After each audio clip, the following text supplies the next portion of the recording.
I can remember that when I took day trips, Huron Day Trips, out to Tawas Point, which is where we went swimming out there because it was shallow water out there.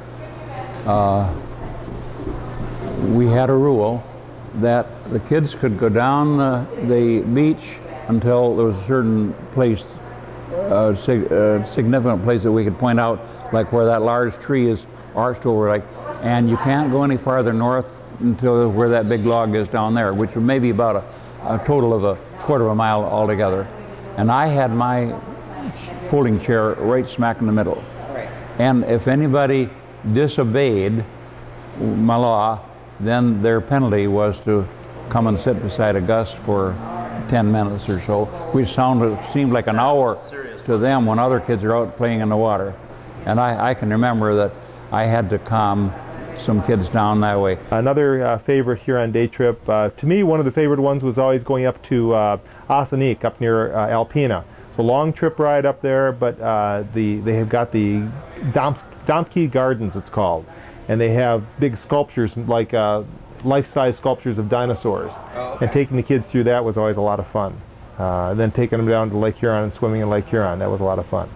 That coming home, they'd start singing this 99 bottles of beer on the wall, and it took an hour to sing it all, you know, down to one bottle of beer.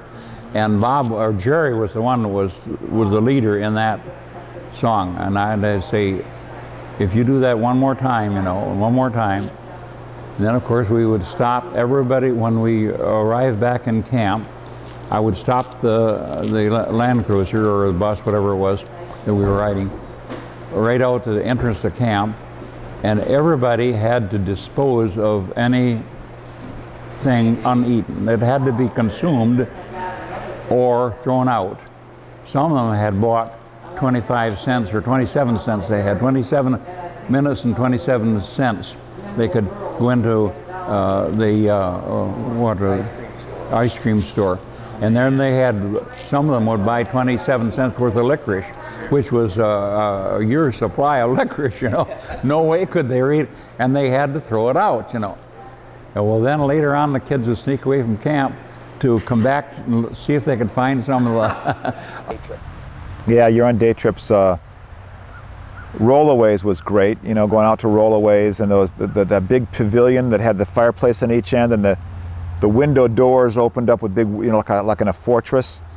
And then the hot dogs and the watermelon, you know, and having a watermelon eating contest and a seed spitting and all of that. And of course, going to Tawas and I'm sure everybody's about the Marion's Dairy Bar and the 26 cents and 26 minutes. And you'd go there after you'd had your cookout. Now, whoever had the sloppiest shirt had to be the truck guard and couldn't go in, or that was the threat at least. I don't know if it ever happened.